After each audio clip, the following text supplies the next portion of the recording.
obviously James has been, like I said, a true public servant. And what, James, can you share a little bit about how you decided to go into public service and some of your roles and what got your interest there and where you're from? What might have led you to those decisions? Well, I was born here in New Mexico, actually in Carlsbad. I'm not really from Carlsbad. My mom and dad met here at Manal High School. She's from northern New Mexico, he's from southern New Mexico. One of the things that's unusual about my family, my mother's side were Jaramillos, and of course my dad's side were the Jimenez's. But on both sides of my family, they were Presbyterians, which is fairly unusual, of course, for two Hispanic families. And what happened was that many of the kids over the years kind of congregated at Manal High School, since it was a Presbyterian school. Originally it was directly affiliated with the Presbyterian Church, and less so now. So most of my aunts and uncles went to Manal, but my mom and dad met here at Manal. They were married at Second Presbyterian here in Albuquerque, which is the Spanish Presbyterian Church on like Broadway or something like that. And my dad was going to UNM at the time, but he decided to move back down to Las Cruces and finished his degree at that other university. Are there any Yankees here? Yeah. Come on, there's a couple. They right? won't claim it. They won't claim it? All right. I like to give my Aggie friends a hard time. So anyway, he got his first teaching job in Carlsbad. He was working at the caverns in the summer and, of course, teaching school, and that's where I was born. But my mom and dad did not like living in Carlsbad. Remember, this was a long time ago. This was the mid-50s, and the relationship between the various ethnic cultures and racial cultures was not the best in Carlsbad at that time. They didn't want to raise us there, and so they moved to the state of Oregon. And that's where I grew up. So I grew up in Oregon in the 60s and graduated from high school in 1972. The reason that that's important is if you think back in your history about what was happening in our country in the mid to late 60s and into the early 70s, it was protest movements, it was the desegregation movements, there was, of course, a lot of what framed my perspective on the world was the Vietnam War. So some people that I knew were drafted, some people that I knew were killed in Vietnam. But I was I was a little bit young, so in 1972 when I turned 18, the draft was still going on. And the way they used to do it then is you'd get a lottery number. They pick birthdays out. So they had this big lottery with all 365 or 366 birth dates in there, and if you got a low number, then pretty likely you were going to be drafted and go to Vietnam. And I really struggled with that perspective of whether or not that was something that I could support. And at the end of the day, I toyed with whether or not I was a conscientious objector. But at the end of the day, I came to the conclusion that I was not, and that I really did believe that there was things worth fighting for in terms of our democracy and our culture and protection of our families and our country. And so I didn't get drafted. I was lucky. I had a fairly low lottery number. And they kind of phased out the draft in about 1972, 1973. So from there, it was kind of a long, torturous history. I ended up at UNM and graduated from there. But since high school, I've been interested in policy and politics and how that frames political discussion in our country and what it means for the way that government delivers services. So that's kind of a convoluted background that I've got. Then I did graduate from UNM with a bachelor's degree in economics, and then later on went back and finished a master's degree in public administration. And actually got married on a Saturday and graduated on Sunday from UNM. That was 25 years ago in May, so my wife and I are now celebrating 25 years together. That's great. And your wife is wonderful. And if I think about sort of your personal life and some of the hours that you worked when you were in the Richardson administration, you used to share that with us all the time. How do you move forward with all of your professional goals and then also balance? You have grandchildren, you have kids. How do you balance that, especially when you were in the Richardson administration? Well, it was a real meat grinder working in the governor's office, and it was a great job in terms of being able to help formulate public policy.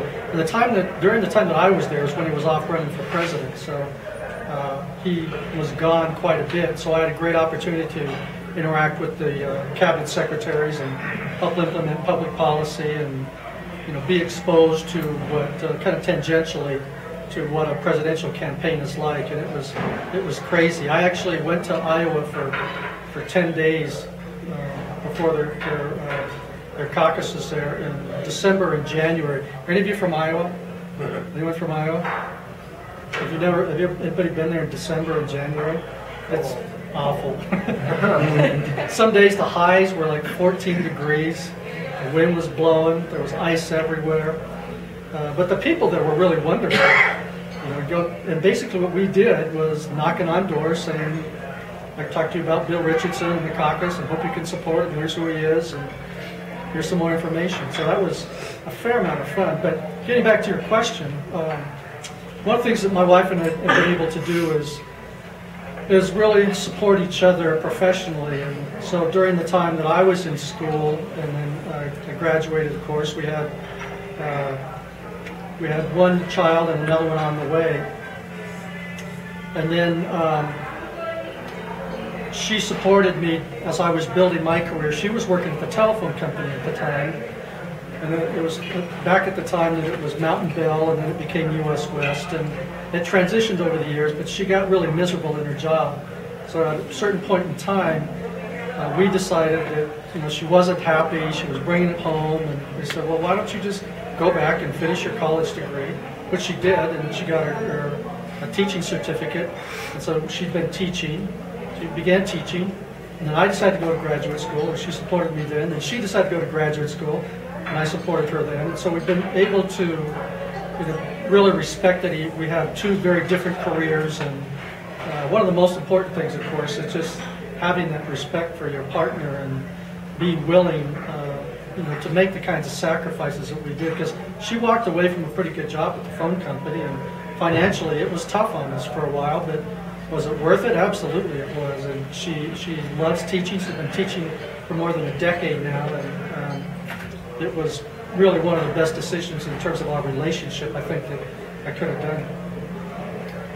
Well, speaking of making the right decisions and walking away from maybe more money and really focusing on your career, facing challenges. I mean, I know that you work with you've worked with politicians a lot. You work with the city council, and you face opposition in your role. Correct me if I'm wrong. I mean, you really want to balance those discussions. And how do you step back and say, okay, I'm going to facilitate these healthy conversations to make the best policy possible for the people we serve? How do you take on the opposition and the challenges? I mean, what keeps you going? Well, let me answer the first part of the way you framed that question in terms of my career.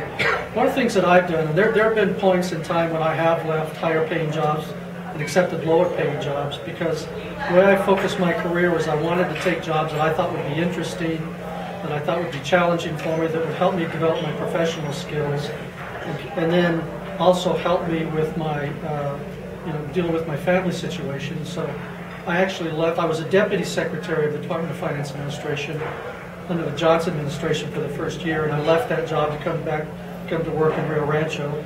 Got paid less, but I was able to spend some time, a lot more time with my kids. Coaching my daughter's soccer team, my son's baseball team, my son's soccer team too, and so that was personally very rewarding. At the same time, I was developing some good professional skills. So what I tried to do is make sure that I felt like I was always accepting a position where my professional skills were being developed. But getting back to your question, one of the things that in public administration you have to have is a healthy respect for democracy and what our process is. Now, the word politics gets used a lot in terms of the environment that I work in, and sometimes it's not meant in a particularly flattering way, but really the definition of politics is simply the process by which we govern ourselves. And we are what we call a representative democracy. And in a representative democracy, you know, it's not easy, it's not pleasant, it's tumultuous, it's chaotic, it's not controllable, but then it's not supposed to be. For those of you that have a political science background, you know, you'll remember that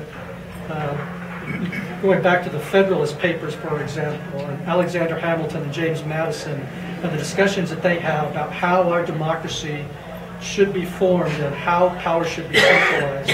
Remember that our democracy was fundamentally formed in order to avoid too much of a concentration of power. Now that that was kind of in reaction to King George and the interaction with the English system and how the colonies at that time were being governed. But what's important about it is that it has created a system in which there are multiple power centers in our democracy, and power ultimately derives from us, the people. And while in any particular political environment, whether it's at the city level, the state level, the federal level, we as citizens sometimes feel fairly disconnected from what our politicians are doing. I would say that very much they are responsive to the pressures that they get and the input that they get. So the way that I try and balance those various things is, and I learned this from one of my mentors, it was David Harris, who is now the Executive Vice President for Finance for the University of New Mexico. He said, you know, remember that we are professionals, number one, and as public administrators, it's our job to give our best professional opinion and then let go. Let go of the recommendations that we're making, let go of the policy initiative, because decisions are being made by others. You can't control that decision, nor should you. In a democracy, it's the elected people that get to make the decisions. That's fundamental to our representative government. And for a lot of the younger people that I've worked with, and for me it was kind of a hard lesson to integrate into the way that I approach helping develop public policy, but absolutely it's necessary to be able to let go and respect the policy decisions that get made, even when you don't agree with them. So given that a lot of my colleagues in Visionaries are business owners or, you know, building up their businesses, how important is it for business leaders to be involved with public policy? Well, there are any number of issues that a city government gets involved in that have a direct impact on business. For example, the sign ordinance that some of you know about has been very controversial in our community for a long time. We are pretty restrictive in what businesses can do with respect to signage. And there's a couple of people in the room that can testify to that. Part of the reason is that, remember the nature of our community. We were originally a blue-collar retirement community. It wasn't envisioned that we'd be necessarily a growing, vibrant, younger community with lots of small businesses, right? So they were very concerned about it being more having a retirement feel to it. As our community has changed over time, the needs of the community have changed, the needs of business have changed, and so it's extremely important for business people, and particularly you as young professionals, to engage in the dialogue with us as appointed and elected officials to let us know what your concerns are and how we're meeting your needs or your desires or your wants and how we're not doing it. Because you have a multitude of interests, right? It's not just your business. You have some personal interests in terms of what your things that you like to do, whether it's, say, mountain biking or playing softball or whatever the case may be, swimming.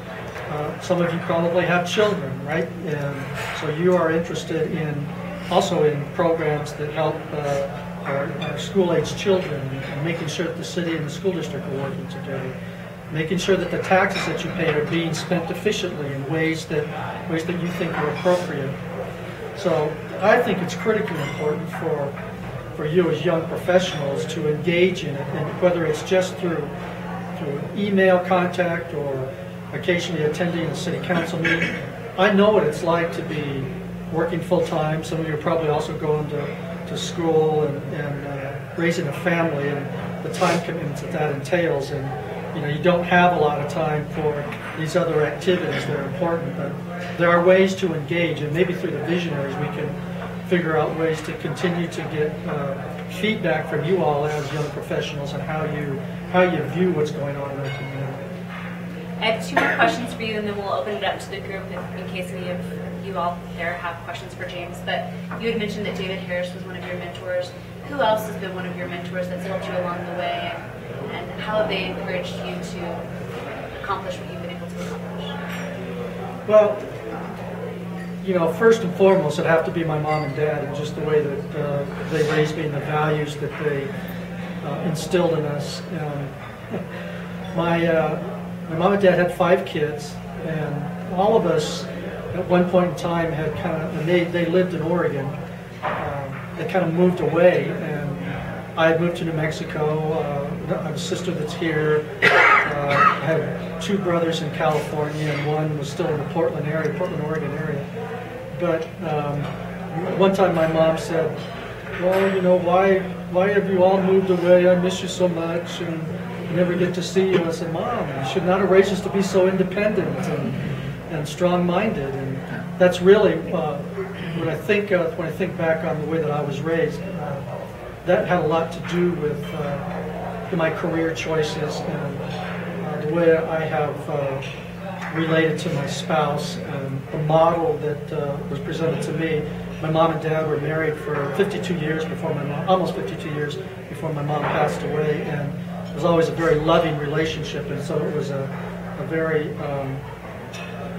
very intimate sort of model that they provided for us in terms of our personal relationships. But one of the other things that my dad is a very unusual person. He was a junior high school teacher for over 30 years, and he is the most inquisitive person I've ever met.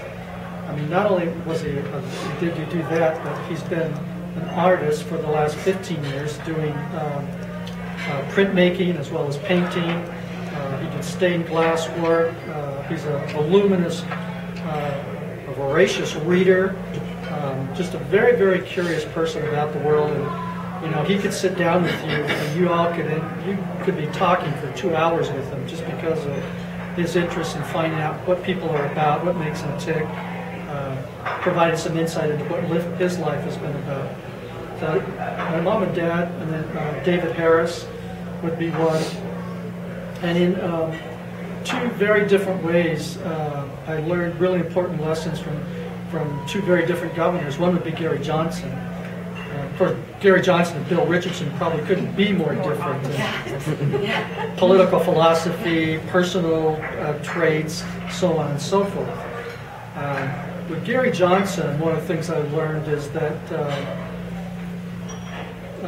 not to sell myself short, to be willing to take risks in ways that seem to make sense.